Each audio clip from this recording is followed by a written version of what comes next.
നമസ്കാരം. നമസ്കാരം. അടുത്തിടെ ദിലീപിന്റെ 150ാമത്തെ ചിത്രമായ പ്രിൻസ് ആൻഡ് ഫാമിലിയുടെ പ്രൊമോഷൻ പരിപാടികൾക്കിടെയായിരുന്നു നിർമ്മാതാവ് ആയ ലിസ്റ്റിൻ സ്റ്റീഫന്റെ ചില പ്രഖ്യാപനങ്ങൾ, ചില കാര്യങ്ങൾ സോഷ്യൽ മീഡിയയിൽ ചർച്ചയായി മാറിയത്. ഒരു പ്രമുഖ നടൻ അരുതാത്ത ചില കാര്യങ്ങൾ ചെയ്തെന്നും അത് തുടർന്നാൽ പിന്നെ ഗുരുതര പ്രത്യാഘാതങ്ങൾ നേരിടേണ്ടി വരുമെന്ന് പ്രതികരിച്ചത്. അതിനുശേഷം ഷൂട്ടിന്റെ പാതി വഴിയിൽ വെച്ച് പ്രധാന താരം ഇറങ്ങിപ്പോയതാണ് ലിസ്റ്റിനെ ചൊടിപ്പിച്ചത് എന്നൊക്കെയുള്ള രീതിയിൽ ഒരുപാട് റിപ്പോർട്ടുകൾ സോഷ്യൽ മീഡിയയിൽ വൈറലായിരുന്നു. ഈ പ്രമുഖ നടൻ നിവിൻ പോളി ആണെന്ന രീതിയിലും ഒരുപാട് വാർത്തകൾ വരികയും അതിന് പിന്നാലെ ലിസ്റ്റിൻ തന്നെ ഈ കാര്യം നിഷേധിക്കുകയും ചെയ്തിരുന്നു. അത് ഓർമ്മയുണ്ടല്ലോ അല്ലേ? എന്നാൽ ലിസ്റ്റിൻ സ്റ്റീഫൻ ഈ കാര്യം നിഷേധിച്ച് എത്തിയപ്പോ പിന്നാലെ തന്നെ നിവിൻ പോളിയെ ചേർത്ത് വെച്ചുള്ള കഥകൾ വ്യാപകമായിട്ട് പ്രചരിക്കുന്ന ഒരു അവസ്ഥയിലേക്കാണ് പോയിട്ടുണ്ടായിരുന്നത്. അപ്പോ ഈ വിഷയവുമായി ബന്ധപ്പെട്ടിട്ട് നിരവധി ചർച്ചകൾ സോഷ്യൽ മീഡിയയിലും ന്യൂസിലും ഒരുപാട് കാര്യങ്ങൾ, ചില സത്യങ്ങൾ സ്വാഭാവികമായിട്ടും പല വിഷയങ്ങളിലും ഇപ്പൊ മലയാള സിനിമയിലാണെങ്കിലും സീരിയലിലാണെങ്കിലും വാട്ട് ഇറ്റ് ഈസ്, ഏതൊരു വിഷയത്തിലാണെങ്കിലും എപ്പോഴും സംസാരിച്ച് തന്റേതായിട്ടുള്ള നിലപാട് അറിയിക്കുന്ന ഒരു വ്യക്തിയാണ് സംവിധായകനായിട്ടുള്ള ശാന്തിവിള ദിനേശ്. അദ്ദേഹം ഈ വിഷയവുമായി ബന്ധപ്പെട്ട് സംസാരിക്കുകയുണ്ടായി. പറയാൻ തുടങ്ങിയാൽ സിനിമ മൊത്തത്തിൽ നാറിയിരിക്കുകയാണ്. അതായത് പരമാവധി സിനിമാക്കാർ സംയമനം പാലിക്കേണ്ട സമയമാണിതെന്നാണ് അദ്ദേഹം പറയുന്നത്. ലിസ്റ്റിൻ സ്റ്റീഫൻ നിർമ്മാതാക്കളുടെ സംഘടനയുടെ ഏതൊക്കെയോ തലത്തിലുള്ള നേതാവാണ്. മോഹൻലാലിനും മമ്മൂട്ടിക്കും ദിലീപിനും ഒക്കെ പകരക്കാരനാവാനുള്ള നടനാവാം എന്ന് പറഞ്ഞു വന്ന ഒരാളാണ്.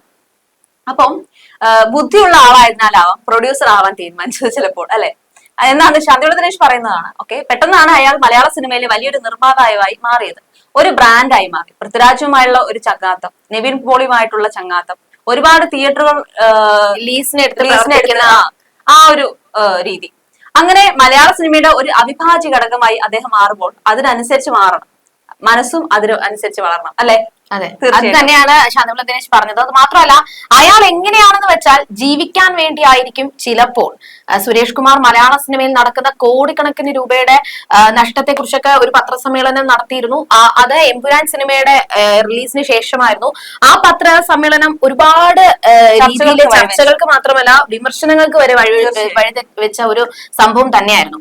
എമ്പുരാൻ 150 കോടി മുടക്കി, അതിന്റെ അവസ്ഥ എന്താവുമെന്ന് അറിയില്ല എന്ന് വരെ സുരേഷ് കുമാർ പറയുകയുണ്ടായി. അതിന്റെ നിർമ്മാതാവ് പറഞ്ഞ കാര്യമാണ് അദ്ദേഹവും പറഞ്ഞത്. അത് വലിയൊരു ഇഷ്യൂ ആയി മാറുകയും പിന്നെ ആന്റണി പെരുമ്പാവൂരും അതിന് മറുപടി നൽകി രംഗത്തെത്തുകയൊക്കെ ഒരുപാട് വൈറലായ വലിയ രീതിയിൽ സിനിമയിൽ തന്നെ പരസ്പരം ഒരു കലഹത്തിനുള്ള അങ്ങോട്ടും അടിയും സംസാരങ്ങളും. ഒരാള് സുരേഷ് കുമാറിനെ സപ്പോർട്ട് ചെയ്യുമ്പോൾ മറ്റൊരാള് എതിർത്ത് സംസാരിക്കുന്ന ഒരു രീതിയിൽ ഒരു ഗ്രൂപ്പിസം ആയിരുന്നു തോന്നിപ്പോ ഇടയ്ക്ക്. കാരണം അതിന് ആന്റണി പെരുമ്പാവൂരിന്റെ ആ ഒരു പോസ്റ്റ് അത് പ്രശ്നമായി കഴിഞ്ഞ് അത് വിവാദമായതിനു ശേഷം അതിന് ഓക്കെ അല്ലേ അണ്ണ എന്നാണ് പൃഥ്വിരാജ് അടക്കം മറുപടി ഇടുകയും അജു വർഗീസ്, ഉണ്ണിമോഹൻ ഒക്കെ പൊക്കി വിട്ടുകൊടുക്കുകയും ചെയ്തത്. ഇവനൊക്കെ നടന്ന കാലത്ത് നല്ല പടങ്ങൾ എടുത്തയാളാണ് സുരേഷ് കുമാർ എന്നാണ് ശാന്തിവിള ദിനേശ് പറയുന്നത്. സത്യമല്ലേ? പക്ഷെ മറ്റൊരു കാര്യം കൂടി ഉണ്ടായി. അതിനുശേഷം ശാന്തിവിള ദിനേശ് തന്നെ മോഹൻലാല് ചെയ്ത ഒരു കാര്യത്തെ കുറിച്ചും ഇതിനെ പറയുകയുണ്ടായി. കാരണം മോഹൻലാലിനെ വാർത്തെടുക്കുന്നതിൽ പോലും നിർണായകമായി പങ്കുവഹിച്ച ആളാണ് സുരേഷ് കുമാർ എന്നും, അത് മാത്രമല്ല ആന്റണി പെരുമ്പാവൂർ ആയാലും പൃഥ്വിരാജ് ആയാലും ഉണ്ണി മുകുന്ദനോ അജു വർഗീസോ ആയാലും ഇത്തരം കമന്റുകൾ ഇടുമ്പോൾ മോഹൻലാൽ തിരുത്തേണ്ടത് തന്നെ ആയിരുന്നു. മോനെ അങ്ങനെ പറയരുത് മോനെ, അവൻ എന്റെ സിനിമയിലെ തുടക്കം കുറിച്ച ഒരാളായിരുന്നു, അങ്ങനെ പറഞ്ഞു കൊടുക്കേണ്ടതായിരുന്നു. പക്ഷെ അയാൾ അത് പറയില്ല. കാരണം അയാൾ ഡിപ്ലോമാറ്റിക് ഒന്നുമല്ല, വെറും ഒരു വായില കുന്നിലപ്പൻ എന്നാണ് ഇതേപോലെ ശാന്തിവിള ദിനേശിന്റെ പറയുകയുണ്ടായിരിക്കുകയാണ്. അതെ, ഇതില് എനിക്ക് എന്ത് കാര്യം എന്ന് ആലോചിച്ച് അവർ തമ്മിൽ വേണേൽ തന്തയ്ക്ക് വിളിച്ചോട്ടെ എന്ന് കരുതി മോഹൻലാൽ അനങ്ങാതെയിരുന്നു എന്നുള്ള ഒരു ടോക്കായിരുന്നല്ലേ ശാന്തിവിള ദിനേശ് പറഞ്ഞത്. നേരെ മറിച്ച് മോഹൻലാലിനെയാണ് ഇങ്ങനെ ആളുകൾ പറഞ്ഞിരുന്നെങ്കിൽ സുരേഷ് കുമാർ ഇടപെടുമായിരുന്നു എന്നുള്ളതാണ് അദ്ദേഹം എടുത്തു പറയുന്ന ഒരു കാര്യം. അതാണ് സുരേഷിന്റെ ക്യാരക്ടർ എന്ന് പറയുന്നത്. എന്നാൽ അങ്ങനെ സംഭവിക്കുമ്പോൾ മോഹൻലാൽ തിരുത്തണമായിരുന്നു, അത് ചെയ്തില്ല. പോട്ടെ. അപ്പോ അന്ന് ലിസ്റ്റിൻ സ്റ്റീഫൻ ചെയ്ത പരിപാടി എന്താണെന്ന് വെച്ചാൽ സുരേഷ് കുമാർ പറഞ്ഞത് 100% ശരിയാണെന്നും ആന്റണി പെരുമ്പാവൂർ പറഞ്ഞത് ശരിയാണെന്നും പറഞ്ഞു. ഒരു അഴവഴമ്പൻ നിലപാട് എടുത്തു. ഈ ഒരു വള്ളത്തിൽ തന്നെ രണ്ടു കാലം ചവിട്ടി നിൽക്കത്തന്നെ വെള്ളത്തിൽ ഒരു അവസ്ഥയാണ്. ഈ ചെറുപ്പക്കാരൻ ഇങ്ങനെയാണോ എന്നും ഇപ്പോഴത്തെ ചെറുപ്പക്കാരൊക്കെ ഇങ്ങനെയാണോ എന്നും ഒക്കെ ഞാൻ ചിന്തിച്ചു എന്ന് ശാന്തിവിള ദിനേശ് പറയുന്നു. നമ്മളും ചിന്തിക്കുന്നുണ്ട്, അല്ലെ? ഒരു വ്യക്തതയോ തീരുമാനമോ ഇല്ല. അതിന്റെ പരിണിത ഫലമാണ് മറ്റേ സംഭവം തന്നെ. മലയാളത്തിലെ പ്രമുഖ നിർമ്മാതാവ് എന്നോട് പറഞ്ഞിരുന്നു ഒരു പരിപാടിയിൽ പുള്ളിയെ ക്ഷണിച്ചില്ലെന്ന്. അതാണ് ലിസ്റ്റിന്റെ സ്വഭാവം എന്നാണ് പറയുന്നത്. മൈക്ക് കിട്ടിയപ്പോൾ ലിസ്റ്റിൻ എന്തൊക്കെയോ വിളിച്ചങ്ങ് കൂവി. അത് കഴിഞ്ഞപ്പോൾ പ്രൊഡ്യൂസേഴ്സ് അസോസിയേഷനിലെ മുഴുവൻ പേർക്കുമെതിരെ പോലീസ് കേസ് കൊടുത്ത ഒരു സ്ത്രീ വന്ന് പറയുകയാണ് അയാളെ പുറത്താക്കണമെന്ന്. പുറത്തായി നിൽക്കുന്നവരാണ് പറയുന്നത് അയാളെ പുറത്താക്കണമെന്ന്. അന്ന് മോശമായി സംസാരിച്ചപ്പോൾ ജഗതി ശ്രീകുമാറിനെ കൊണ്ട് മാപ്പ് പറയിച്ചിരുന്നു. ജഗതി നിരുപാധികം മാപ്പ് പറയുകയും ചെയ്തു. അങ്ങനെ മാപ്പ് പറയാതെ വിട്ടിട്ടുണ്ടെങ്കിൽ അത് തിലകനെ മാത്രമാണ് എന്നും കൂടി എടുത്തു പറയേണ്ട ഒരു കാര്യമാണ്. സിനിമാക്കാർ എല്ലാം മാഫിയകളാണെന്നും ഗുണ്ടകൾ ആണെന്നും ഒക്കെ അദ്ദേഹം വിളിച്ചു പറഞ്ഞു. എന്നിട്ട് പോലും അദ്ദേഹത്തോട് ക്ഷമിച്ചു. ആൻ രഞ്ജിത്തിന്റെ സിനിമയിൽ തിലകനെ അഭിനയിപ്പിക്കാൻ വി ഉണ്ണികൃഷ്ണനാണ് സമ്മതം മൂളിയിരുന്നത്. അന്ന് അവർ ആരും എതിർത്തിരുന്നില്ല. രഞ്ജിത്ത് വാശി പിടിച്ചു അഭിനയിച്ചാൽ പോലും വേറെ ടെക്നീഷ്യൻസിനെ കിട്ടില്ലായിരുന്നു. അങ്ങനെ തിലകൻ ചേട്ടന് ഒരുപാട് ഇളവ് നൽകിയിട്ടുണ്ടായിരുന്നു. അദ്ദേഹത്തിന് കൂടെ നടക്കുന്നവർമാരെല്ലാം തിലകൻ ചേട്ടനെ പൊക്കി വിട്ടാണ് ഇങ്ങനെ ആക്കിയതെന്നാണ് പറയുന്നത്. തിലകൻ ചേട്ടൻ പാവം ആയതുകൊണ്ടാണ് പറ്റിച്ചതാണ്. അത് മാത്രമല്ല തിലകൻ ചേട്ടൻ പാവമായതുകൊണ്ട് പറ്റിക്കുകയായിരുന്നു എന്നും ഇവരൊക്കെ കൂടി കൊണ്ടുപോയി കൊന്നതാണെന്ന് വരെ ഒരു അന്ന് മുതലേ ഉള്ള ഒരു സംസാര വിഷയം തന്നെയായിരുന്നു അത്. ഇനി ഒരുപാട് കാലം ജീവിക്കേണ്ട ആളായിരുന്നു തിലകൻ ചേട്ടൻ. ഫിക്ഷണൽ ആയിട്ടാണ് അദ്ദേഹം ശത്രുക്കളെ സൃഷ്ടിച്ചത് പോലും. എന്നാൽ MG രാധാകൃഷ്ണൻ വിളിക്കുന്നു, ഈഴവനായ തന്നെ മലയാള സിനിമയിൽ നിന്ന് പുറത്താക്കാൻ ഞങ്ങൾ നായന്മാർ ട്രിവാൻഡ്രം ക്ലബിൽ ഇരുന്ന് തീരുമാനിച്ചു എന്ന് വരെ ഒരു ടോക്ക് ഉണ്ടായിരുന്നു. അത് കേട്ടപ്പോ തിലകൻ ചേട്ടൻ ഉള്ളതാണെന്ന് പറഞ്ഞു. മാത്രമല്ല നായന്മാരുടെ ബെൽറ്റിൽ മോഹൻലാൽ സ്വന്തം അച്ഛനേക്കാൾ കൂടുതൽ അച്ഛ എന്ന് വിളിച്ചത് എന്നെയായിരുന്നു. മോഹൻലാലിന്റെ ആ ഒരു സമയത്ത് സിനിമകളിലെല്ലാം തിലകൻ അഭിനയിച്ചിട്ടുണ്ടായിരുന്നു. എന്നാൽ ആ മോഹൻലാൽ എന്ന നായർ അടക്കം ട്രിവാൻഡ്രം ക്ലബിൽ ചേർന്ന യോഗത്തിൽ ഉണ്ടായിരുന്നു. തിലകൻ ചേട്ടനെ ആദ്യമായി സിനിമയിൽ നിന്ന് ഒഴിവാക്കിയത് ജാതി പറയുകയാണെന്ന് വിചാരിക്കരുത്, അദ്ദേഹത്തിന്റെ ജാതിയിൽ പിറന്ന ജോഷി സാറിന്റെ പടത്തിൽ നിന്നാണെന്ന് വരെ പറഞ്ഞിരുന്നു. അത് മാത്രമല്ല ആ നവമാധ്യമങ്ങളൊക്കെ ശക്തമായ കാലഘട്ടമാണ് അല്ലെ. ആ കാലത്ത് നിവിൻ പോളിയെ പോലെ ഒരാളിനെ പേര് പറയാതെ ചെയ്യാൻ പാടില്ലാത്തത് ചെയ്തു എന്നൊക്കെ പറയുമ്പോൾ ആർക്കും സംശയം തോന്നാം ആരാണെന്ന് അല്ലെ.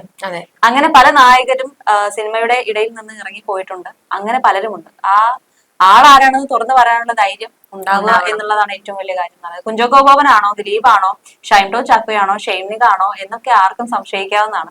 ഇത്തരം ഒരു ചോദ്യം എറിഞ്ഞു കൊടുത്തത് ശരിയായില്ല എന്ന് തന്നെയാണ് ശാന്തിവിള ദിനേശ് എടുത്തു പറയുന്നത്. നിവിൻ പോളിയെ പറ്റി പറയുന്നത് അവർ പരസ്പരം കോടിക്കണക്കിന് രൂപയുടെ ഇടപാട് നടത്തുന്നവരാണെന്നാണ്. ലിസ്റ്റിൻ സ്റ്റീഫന്റെ 2 മിനിറ്റ് നേരത്തെ പ്രസംഗത്തിലൂടെ ഒരുപാട് പേരെ ഇരുട്ടത്ത് നിർത്തിയെന്നോ മഴയത്ത് നിർത്തിയെന്നോ ഒക്കെ പറയാമെന്നും ശാന്തിവിള ദിനേശ് പറയുന്നുണ്ട്. കാരണം അത് അത്രയും തമാശയായിട്ടല്ല, വളരെ സീരിയസ് ആയിട്ടുള്ള ഒരു ചർച്ചയാണ് നടന്നുകൊണ്ടിരിക്കുന്നത്. കാരണം ഈ ഒരു സംഭവത്തിലൂടെ പല കാര്യങ്ങളാണ് സംഭവിച്ചത്. അപ്പൊ എന്തായാലും അതൊരു അദ്ദേഹം തമാശ രൂപേണ പറഞ്ഞെങ്കിലും മലയാള സിനിമയിൽ സംഭവിച്ചുകൊണ്ടിരിക്കുന്ന കാര്യം തന്നെയാണ് ശാന്തിവിള ദിനേശ് എടുത്ത് പറയുന്നതെന്ന് പറയാം ശരിക്കും. മാത്രമല്ല മലയാള സിനിമയിൽ ഒരു പ്രമുഖൻ നടൻ വലിയൊരു തെറ്റിനെ തിരികൊളുത്തിയിട്ടുണ്ടെന്ന് അന്ന് ലിസ്റ്റിൻ സ്റ്റീഫൻ പറഞ്ഞതും ഏറെ ചർച്ചകൾക്ക് വഴിവെച്ചിട്ടുണ്ടായിരുന്നു. എന്നാൽ നടന്റെ പേര് വെളിപ്പെടുത്താനോ എന്താണ് സംഭവം എന്ന് വ്യക്തമാക്കാനോ ലിസ്റ്റിൻ ഒരുക്കമായിട്ടില്ലായിരുന്നു. സംഭവം സോഷ്യൽ മീഡിയയിൽ വലിയ ചർച്ചയ്ക്കാണ് തിരികൊളുത്തിയിരുന്നത്. ഞാൻ മലയാള സിനിമയിലേക്ക് വന്നിട്ട് 10-15 വർഷമായി കുറെ സിനിമകൾ ചെയ്തിട്ടുണ്ട്. മലയാള സിനിമയിലെ ഒരു പ്രമുഖ നടൻ വലിയ തെറ്റിലേക്ക് സത്യം പറഞ്ഞു കഴിഞ്ഞാൽ വലിയൊരു ഇതായിട്ട് മാറിയത്. കാരണം തന്റെ വളർച്ചയ്ക്ക് തന്നെ കാരണമായിട്ടുള്ള ഒരു നടനായിരുന്നല്ലോ. അത് ഇങ്ങനെ ഒരു രീതിയിൽ പുറത്തേക്ക് പറയേണ്ടില്ലായിരുന്നു. അതിനുശേഷമാണ് നിവിൻ പോളിയുടെ പേരൊക്കെ സോഷ്യൽ മീഡിയയിൽ മാലപ്പടക്കത്തിനാണ് തിരികൊടുത്തത്. അതിനുശേഷം നിവിൻ പോളിയുടെ പേര് ഉയർന്നു വന്നു. നിവിൻ പോളിയാണ് ഇതിന് പിന്നെ ഈ ലിസ്റ്റിന് ഉദ്ദേശിച്ച നടനെന്ന് വരെ ചർച്ചകൾ വന്നു. പിന്നെ അതെ പറയും ചെയ്ത് അല്ല എന്നൊക്കെ പറഞ്ഞു. പക്ഷെ ഒരുപാട് പേര് വന്നു ഞാനിത് പറയുന്നത് ആ നടൻ കാണും, ആ നടൻ ചെയ്തത് വലിയ തെറ്റാണെന്ന് ഞാൻ ഓർമ്മിപ്പിക്കുകയാണ്. അതൊരു പൊതുവേദിയിൽ വെച്ചോ അല്ലെങ്കിൽ ഒരു പ്രിൻസെറ്റ് ഫാമിലിന്റെ പ്രൊമോഷൻ സമയത്താണ് പറഞ്ഞത്. പക്ഷെ എങ്കിൽ പോലും പറയേണ്ടത് അത് വലിയൊരു സ്റ്റേജിൽ വെച്ചിട്ട് ഒരു സുഹൃത്തായിരിക്കുമല്ലോ, ഉറപ്പായിട്ടും സുഹൃത്താണ്. അങ്ങനെ ഇരിക്കുന്ന സമയത്ത് അദ്ദേഹത്തിന്റെ അടുത്ത് പേഴ്സണലി പറയാൻ പറ്റാത്ത കാര്യം എന്തിനായിരുന്നു ഇത്രയും ഒരു പൊതുവേദിയിൽ വെച്ച് ഒരു സിനിമയുടെ പ്രൊമോഷന് വേണ്ടിയിട്ട് പറഞ്ഞു എന്നുള്ള രീതിയിലേക്ക് ആയി മാറിയില്ലേ. അത് ഇപ്പൊ ഇങ്ങനെ നമ്മൾ പറയുമ്പോഴത്തേക്കും തന്നെ അത് പല രീതിയിലായിരിക്കും. എത്രത്തോളം പ്രശ്നങ്ങളിലൂടെ കടന്നു വന്നിട്ടുള്ള ഒരു പേഴ്സൺ ആണെന്ന് നമുക്ക് നന്നായിട്ട് അറിയാം. ഇപ്പൊ ഈ ഇടയ്ക്കാണ് നിവിൻ തിരിച്ചു വരുന്ന ഒരു ഘട്ടത്തിലേക്കാണ്. അതിനു മുന്നേ തന്നെ ഒരു വലിയൊരു പ്രശ്നം നിവിന് നേരിടേണ്ടി വന്നിട്ടുണ്ട്. പക്ഷെ ആ സമയത്ത് നിവിൻ പുറത്ത് വന്ന് താൻ അങ്ങനെ ചെയ്തിട്ടില്ല എന്ന് തെളിവ് സഹിതം പുറത്തു പറഞ്ഞത് കൊണ്ട് തന്നെയാണ് ആ പ്രശ്നം അതോടുകൂടി. പക്ഷെ എങ്കിൽ പോലും അദ്ദേഹം ഒരുപാട് വേദനിച്ചെന്ന് അദ്ദേഹത്തിന്റെ സുഹൃത്തുക്കൾ തന്നെ വിനീത് ശ്രീനിവാസൻ തന്നെ പറഞ്ഞിട്ടുണ്ട്. വളരെ വലിയ വേദനയിലാണ് അദ്ദേഹം എന്ന് പറഞ്ഞിട്ടുണ്ടായിരുന്നു. അപ്പം നിവിൻ എന്ന നടനെ മലയാള സിനിമയ്ക്ക് ആവശ്യമാണ്. ഒരുപാട് ഹിറ്റ് സിനിമകൾ അദ്ദേഹം സമ്മാനിച്ചിട്ടുണ്ട്. വളരെ നല്ല ഒരു നടനാണ് നിവിൻ പോളി. അപ്പൊ നിവിന്റെ ഏറ്റവും കൂടുതൽ പറയാനെന്ന് വെച്ച് കഴിഞ്ഞാൽ ഓരോ മൂവിക്കും അതിനനുസരിച്ച് അതിൻ്റെതായ പ്രത്യേകതയുണ്ട്, ഓരോ ക്യാരക്ടറുണ്ട്. അപ്പൊ അതനുസരിച്ച് മാറുന്ന ഒരു വ്യക്തി കൂടിയാണ് നിവിൻ പോളി.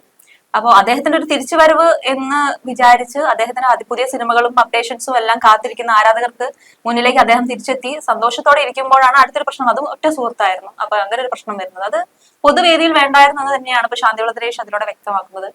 അപ്പോ സൗഹൃദങ്ങൾ എന്നും സൗഹൃദങ്ങളായി തന്നെ തുടരട്ടെ. ഒരു നടൻ എന്ന നിലയിൽ അദ്ദേഹം തീർച്ചയായിട്ടും ഇപ്പൊ ഒരു മിസ്അണ്ടർസ്റ്റാൻഡിങ് ആയിരിക്കാം ചിലപ്പോൾ സംഭവിച്ചിട്ടുണ്ടാവും. അതിനുശേഷം ലിസ്റ്റിൻ തന്നെ വന്നിട്ട് അങ്ങനെയല്ല, നിവിനല്ല എന്നൊക്കെ പറഞ്ഞിട്ടുണ്ടായിരുന്നു. പക്ഷെ ആരാണെന്ന് വെളിപ്പെടുത്താൻ കഴിയുന്നില്ലെങ്കിൽ അതൊരു പ്രശ്നത്തിലേക്ക് നയിക്കുകയാണെങ്കിൽ അത് പൊതുവേദിയിൽ വന്ന് സംസാരിക്കുന്നത് തെറ്റില്ല. പക്ഷെ അത് ഒരു ക്വസ്റ്റ്യൻ മാർക്ക് ആയിട്ട് ഇടുമ്പോ അത് അങ്ങനെ പറയുവാണെങ്കിൽ തന്നെ അത് ആരാണ് ഇത്രയും പറയുന്ന ആൾക്ക് അത് ആരാണെന്ന് വെളിപ്പെടുത്താൻ കഴിയുന്നില്ലെങ്കിൽ പിന്നെ പറയാതിരിക്കുന്നത്. അതെ അതെ തീർച്ചയായും. നന്ദി. You're watching me on metromatney.com. on metromatney.com. metromatney.com. Subscribe for more videos. Subscribe for more videos. Subscribe here for more videos. Subscribe now. Thank you.